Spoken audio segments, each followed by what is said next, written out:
Cristiano Ronaldo arrived in Qatar, carrying one of the strangest contradictions of his career. He was still Portugal's captain, still the face on the shirts in the stands, and on November 24, 2022, he became the first male player to score in 5 different World Cups. But even that record did not settle the central question around him. By the time Portugal left the tournament, the lasting image was not the penalty against Ghana, but Ronaldo walking down the tunnel in tears after defeat to Morocco. The record was real. The ending was real. What Qatar exposed was the gap between those two truths, and why Ronaldo's last World Cup to date felt less like a coronation than a reckoning. The story began before Portugal kicked a ball. FIFA's squad announcement for Qatar 2022 presented Ronaldo, at 37, as the reference point of a Portugal side filled with high-level talent.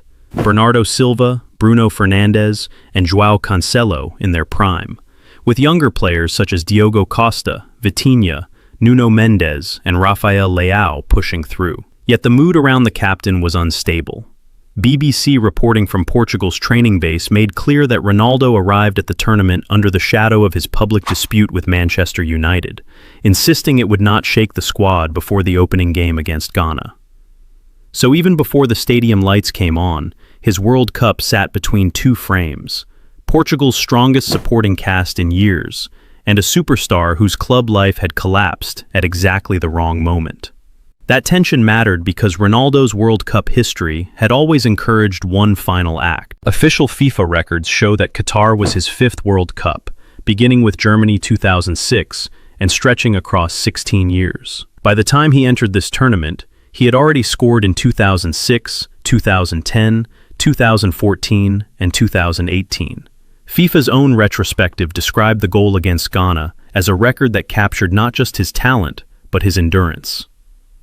Portugal, meanwhile, did not bring him to Qatar as a ceremonial figure. Fernando Santos selected him as the obvious headline name in a squad still dreaming of matching or bettering the country's best previous World Cup finish.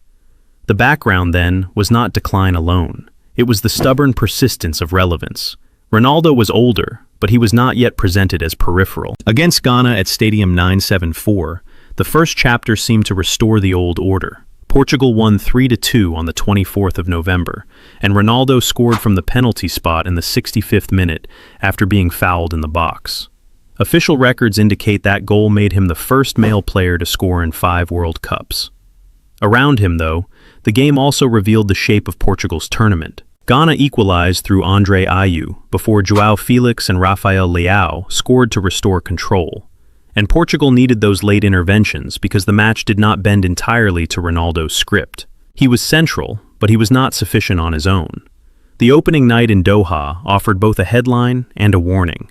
The captain could still make history, yet Portugal's momentum increasingly came from the runners, creators, and finishers around him. 4 days later, on November 28th at Lusail Stadium, Portugal beat Uruguay 2-0 and reached the last 16 with a game to spare. But again, the night complicated Ronaldo's place in the story. FIFA and Reuters both recorded the key ambiguity of the first goal. Bruno Fernandes delivered the ball. Ronaldo strained to make contact, celebrated as though it was his, and the goal was awarded to Fernandes.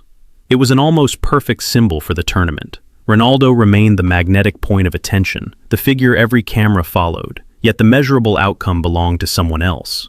Fernandes then scored the second from the penalty spot in stoppage time. Portugal had 6 points, a knockout place, and a squad beginning to look more multi-layered than captain-dependent.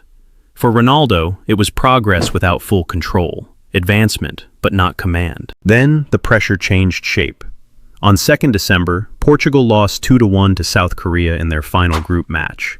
BBC's match report noted that Ronaldo was involved in the Korean equalizer when a corner struck his back and fell to Kim Young-gwan.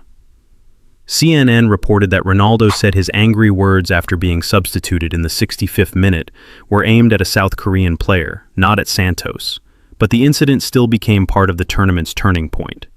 BBC later reported that Santos said he didn't like Ronaldo's reaction and explained that the captain had been unhappy when told he would be dropped for the next game. What had begun as a World Cup about records was now becoming a World Cup about hierarchy. The unresolved question was no longer whether Ronaldo could score. It was whether Portugal still had to be built around him. The answer Santos gave was the boldest decision of Portugal's tournament. On December 6th, in the round of 16 against Switzerland, Ronaldo was left on the bench. BBC reported that it was the first time in 31 games, stretching back to 2008, that he had not started a major tournament match. In the white glare of Lusail, with the pre-match conversation dominated by the omission, Gonçalo Ramos took his place and scored a hat-trick in a 6-1 win. Pepe scored, Rafael Guerreiro scored, Rafael Leao scored, and Portugal looked faster, looser, and more fluid. Ronaldo came on later and had a goal ruled out for offside, but the defining image was not his return. It was the team functioning without him at the center of every attack. In one night, the tournament's biggest tactical question stopped being theoretical. The record shows that Santos did not fully reverse course after that. On December 10th, in the quarter-final against Morocco at Al Thumama Stadium, Ronaldo was again among the substitutes. Reuters reported that he entered in the 51st minute as Portugal chased the game after Youssef En-Nesyri's first-half header. BBC reported that this appearance equaled the men's all-time international caps record of 196. But the circumstances were stark. Morocco defended deep, the crowd noise rose with every blocked lane, and Ronaldo entered not as the fixed point of Portugal's plan, but as the emergency measure once the original plan had failed. For a player who had spent so many years deciding games from the first whistle, the most important match of his tournament began with him watching from the side. That alone explained how radically his position had changed. Official facts and interpretation need to be separated here. The facts are clear. Portugal scored 6 against Switzerland without Ronaldo starting, then failed to recover against Morocco, with Ronaldo introduced from the bench. BBC also reported that against Morocco, he managed only 10 touches, did not register a shot until the 91st minute, and could not force the equalizer. Those are the documented outcomes. The analysis is more delicate. It can be argued that Santos was trying to align Portugal with the physical and tactical demands of knockout football, more pressing, more movement ahead of the ball, and a front line less fixed around one reference point. Many analysts believe the Switzerland result strengthened that logic. But Morocco suggested the trade-off as well. Portugal gained mobility, yet in the moment of desperation they still reached for Ronaldo, because no replacement truly carried his aura inside the penalty area. Qatar did not prove that Portugal were simply better without him. It suggested something more complicated, that they were evolving beyond him, while still not entirely free of needing him. That is why the emotional peak of Ronaldo's tournament came in defeat, not in the record against Ghana. BBC's reporting from Al Thumama captured the end in painfully concrete terms. A late shot without enough power to beat Yassine Bounou, a final cross flying over his head, Pepe's header drifting wide, and then Ronaldo sinking to his knees before the whistle. After the match, he walked straight toward the tunnel, and the tears came before he disappeared from view. Nothing in that scene needed exaggeration. The available evidence confirms the rawness of it. This was not a staged farewell, and not an officially declared retirement from World Cup football. But visually, narratively, it felt like a closing chapter because the tournament had stripped him from undisputed starter to late-game hope, from record setter to symbol of an ending football could no longer postpone. What happened next was immediate and measurable. Portugal were out in the quarterfinals after a 1-0 defeat. Morocco became the first African nation to reach a men's World Cup semi-final, while Portugal were left with the sense of a missed opportunity against a side many had viewed as the outsider remaining in the bracket. Ronaldo finished the tournament with 1 goal, the penalty against Ghana. The team that had been introduced by FIFA as one of Portugal's most talented generations did not disappear because of him, but it did leave Qatar with a debate sharpened by every team sheet and every substitution. BBC's reporting before the Morocco game made clear that Santos had spoken directly to Ronaldo about benching him, and that Ronaldo was unhappy but accepted the conversation. That detail matters. The final World Cup chapter, or at least the final one so far, was not just about decline. It was about authority being renegotiated in public. The bigger meaning reaches beyond one player. This tournament suggests that international football is often at its most unforgiving when a great player and a strong team stop peaking at exactly the same moment.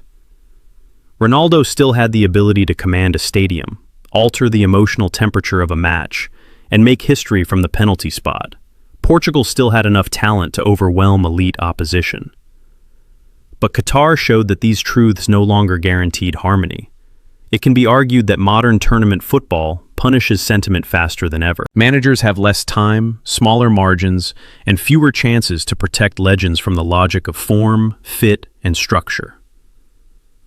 Ronaldo's World Cup, therefore, became a case study in how football handles aging greatness, with reverence in the build-up, ruthless decisions in the knockout rounds, and no guarantee that the story ends where mythology says it should. So the opening question has a difficult answer. Why did Ronaldo's final World Cup to date end like this? Because Qatar was not only about whether he could still produce a moment, he did. It was about whether a team built to win 7 matches could still revolve around him. By the end, Santos had answered no, at least not completely. Ronaldo left with a record no man had owned before him, yet also with the clearest evidence that football had moved into a new phase around him. That is what made the tournament so compelling and so cruel. His World Cup in Qatar was not a tidy farewell, and it was not a fairy tale revival. It was something rarer, a great player meeting the limit of his control, in full view of the world.